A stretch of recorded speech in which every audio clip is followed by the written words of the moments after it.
সুন্দর সুন্দর জামাই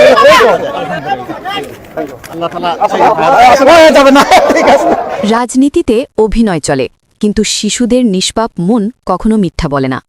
সম্প্রতি এক ভিডিওতে দেখা গেছে 1 বছরের একটি শিশু হাসি মুখে আমিরে জামাতের কোলে চড়ে বসেছে এবং নামতেই চাইছে না। ডাক্তার শফিকুর রহমান কোনো বিরক্তি ছাড়াই শিশুটিকে নিয়ে নির্বাচনী প্রচারণা চালিয়েছেন। এটি প্রমাণ করে তিনি কতটা মাটির মানুষ। নেতৃত্ব মানে যে দূরত্ব নয়, বরং আলিঙ্গন, তিনি তা প্রতি মুহূর্তে প্রমাণ করছেন। অন্যদিকে তারেক রহমানের রাজনীতি এখন এসি রুমের জুম মিটিং আর লন্ডন বিএনপির সভার মধ্যে সীমাবদ্ধ। 17 বছর বিদেশে থাকায় তিনি কি জনবিচ্ছিন্ন হয়ে পড়েছেন, সেই প্রশ্ন এখন মুখে মুখে।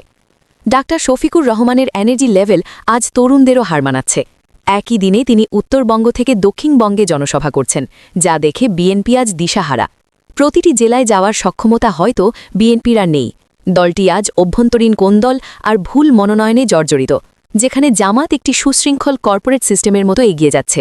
নির্বাচনের এই চূড়ান্ত পর্যায়ে জামাত যদি সাধারণ ভোটারদের যাতায়াত বা বাড়ি ফেরার ব্যবস্থা করতে পারে, তবে সেটি হবে মানবিক রাজনীতির এক অনন্য উদাহরণ। ইতিহাসের সবচেয়ে বড় শিক্ষা হল, ইতিহাস থেকে কেউ শিক্ষা নেয় না। পতনের আগ মুহূর্ত পর্যন্ত আওয়ামী লীগ ভাবত তারাই অপরাজেয়। আজ 2026 সালে দাঁড়িয়ে ঠিক একই দম্ভ আমরা বিএনপিতে দেখছি। তারা ভাবছে আওয়ামী লীগ চলে গেছে মানে তারা অটোমেটিক ক্ষমতায় আসবে। 1991 সালে দম্ভের বিপরীতে মানুষ যেমন বিএনপিকে বেছে নিয়েছিল, আজ চাকা ঠিক উল্টো ঘুরে গেছে। বিএনপি এখন 1991 সালে সেই অহংকারী আওয়ামী লীগের ভূমিকায় অবতীর্ণ হয়েছে, আর জামাত ঘটাতে যাচ্ছে এক সাইলেন্ট রেভলিউশন বা নীরব বিপ্লব। বন্যা মোকাবেলা, শীতবস্ত্র বিতরণ কিংবা 5ই অগস্টের পর মন্দির পাহারা দেওয়ার মতো দৃশ্যগুলো মানুষ ভোলেনি। গ্রামের চায়ের দোকানে এখন শোনা যায় বিএনপি ক্ষমতায় না এসেই চাঁদাবাজি শুরু করেছে, আর জামাত ক্ষমতায় না থেকেও সেবা দিচ্ছে।